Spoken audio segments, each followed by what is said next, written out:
आजकल जो लोग वेद और पुराणों पर सवाल उठाते हैं उनसे हमारा एक सवाल है कि क्या जानते हैं आप हमारे वेद और पुराणों के बारे में।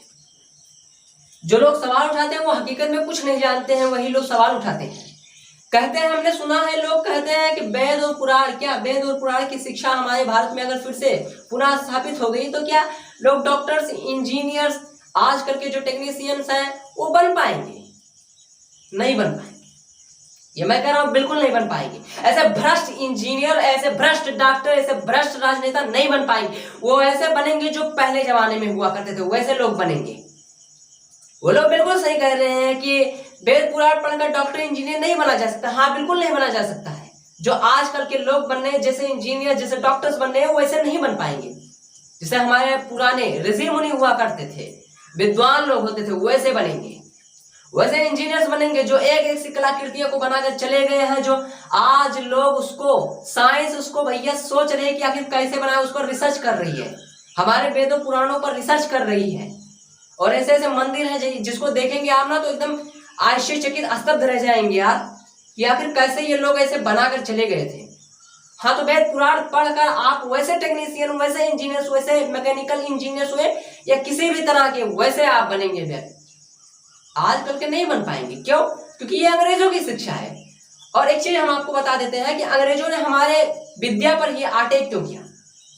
देखिए, भारतीय संस्कृति सर्वोपरि थी हमेशा से, और भारतीय विद्या भी सबसे ऊपर ही थी, सर्वोपरि जिसको बोलते हैं वो थी। इसीलिए जो मुगल आए, जो अंग्रेज आए, उन्होंने सबसे पहले हमारे नालंदा विश्वविद्यालय को, आपने सुना होगा कि सबसे बड़ा विश्वविद्यालय हुआ करता था उस टाइम पर, उसको उन्होंने जलाया। और जितने पुस्तकें थी हमारे, जितने वेद पुराण थे, जितने भी आध्यात्मिक पुस्तकें थे, उसको भी उन्होंने जलाया। क्यों?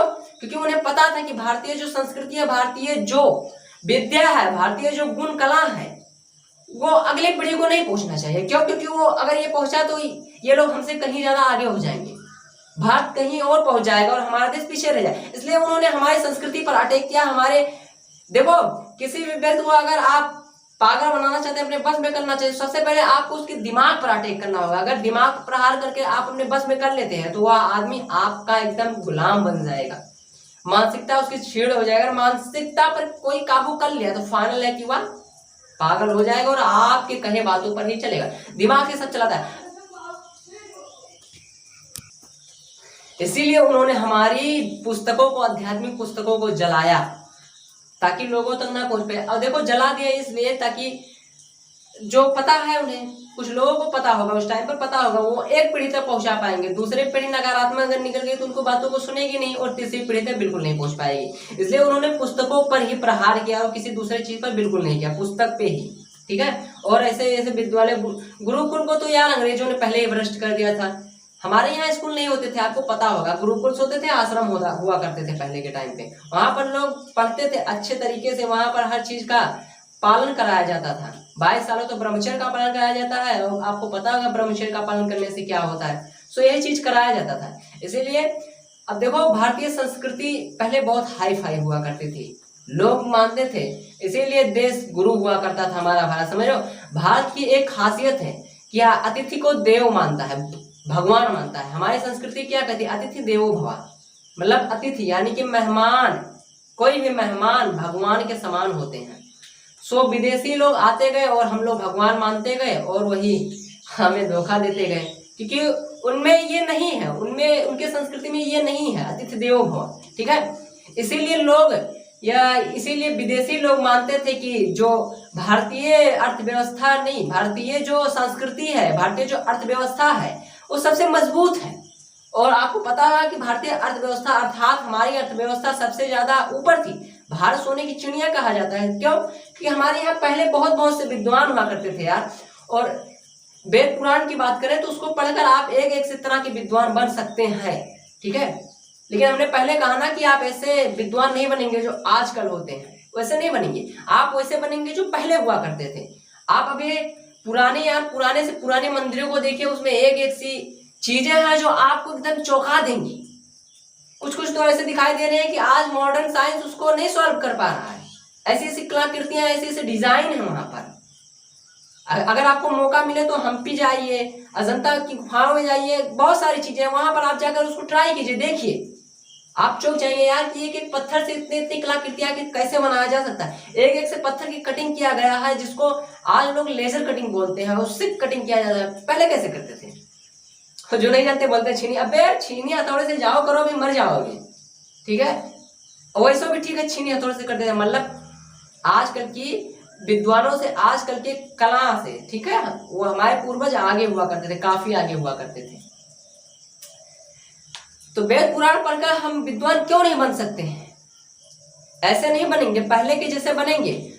सुश्रुत, वाग्भट इतने विद्वान थे यार। हमने अष्टांग हृदय पढ़ा है, इसको अगर आप पढ़ते हैं तो सच में बता रहे हैं आप आजकल के मॉडर्न डॉक्टर को फेल कर सकते हैं। उसमें नीचे शरीर, ठीक है, पांव से लेकर एकदम सर तक सभी चीजों का इलाज करने का एकदम हकीकत वाली बात बताई गई, जिसको अगर आप फॉलो करते हैं तो सच बता रहे हैं 100 साल से नीचे नहीं जिएंगे। उसमें एक एक से साइंस बताई गई है भाई साहब, क्या बताएं आपको, आप चौंक जाएंगे देखकर, आपको जरूर पढ़ना चाहिए उसको। उसमें बताया गया पानी, बताइए पानी पीने की कई विधियां बताई गई हैं। ये फिल्टर पानी नहीं, पानी पीने की बहुत सारी विधियां उसमें बताई गई हैं कि वर्षा का जल कैसे पिए, कौन सा जल कब पीना चाहिए, कब नहीं पीना चाहिए, ऋतु के अनुसार हमें भोजन कैसे कैसे करना चाहिए, कौन सा भोजन कहाँ करना चाहिए, किस स्थान पर कैसे करना चाहिए। और बताइए उसी टाइम पर बताया गया था, कितने 500-600 साल पहले की बातों में ही बताया गया है कि सूरज को नहीं देखना चाहिए, सूर्य ग्रहण को डायरेक्ट आंखों से नहीं देखना चाहिए। अब बताए आजकल के साइंस लोग उसको प्रूव कर रहे हैं कि क्यों नहीं देखना चाहिए, पहले ही बताया गया नहीं देखना चाहिए। और यहाँ पर तुलसीदास को पता ही होगा, आपने वहां पर उन्होंने लिख दिया है कि पृथ्वी और सूर्य की दूरी कितनी है। हनुमान चालीसा में है ना, युग सहस्त्र योजन पर भानु लीले होता है मधुर फल जानू। अगर आप उसको गुना कर सही से कैलकुलेट करके देखते हैं तो एकदम एग्जैक्ट आता है पृथ्वी और सूर्य की दूरी। अब बताइए क्या उन्होंने वेद पुराण नहीं पढ़े थे? तभी तो इतने आगे हुआ करते थे लोग। हवाई जहाज हमारे यहाँ बनाया गया था, शिवकर बापू तलपड़े ने ही बनाया था उसको, कैसे? वेद पुराण ही पढ़कर। और शुष्क सेल भी बनाया जा सकता है भैया। तो बता रहे हैं कि आजकल के साइंटिस्टों ने उसको खोजा है, विद्युत शुष्क सेल को नहीं। पहले हमारे मुनियों ने, ऋषियों ने इसको प्रैक्टिस करके छोड़ चुके थे। उसी चीज को आज लोग रिसर्च कर रहे हैं, मतलब जो छोड़ चुके हैं पुरानी चीजों को कर वही आजकल के लोग उसको रिसर्च कर रहे हैं, प्रूव कर रहे हैं। पहले ही बताया गया था कि वृक्षों के नीचे आप नहीं सो सकते हैं रात को, लेकिन आज वही साइंस प्रूव कर रही है कि कार्बन डाइऑक्साइड गैस छोड़ते हैं वृक्ष, इसीलिए हमें नहीं सोना चाहिए। लेकिन वो तो पहले ही बताया गया है ना कि नहीं सोना चाहिए। तो जो चीज बताया गया है उसी को भैया आज फॉलो करा रहे हैं। उसमें बताइए पहले हमारे पुराणों में, वेदों में बताया है किस तरह से हमें सोना चाहिए, किस तरह से उठना बैठना चाहिए, उसी चीज को आज फॉलो करवा रहे हैं। डॉक्टर से बता रहे हैं क्या खाए क्या ना खाए, पहले ही बताया गया था। इसका अर्थ क्या है कि हमारी साइंस पहले बहुत ज्यादा विद्वान हुआ करते थे आजकल के साइंस की तुलना में। यही जो अंग्रेज आए, मुगल आए, उन्होंने सबसे पहले हमारी बुद्धि पर प्रहार किया।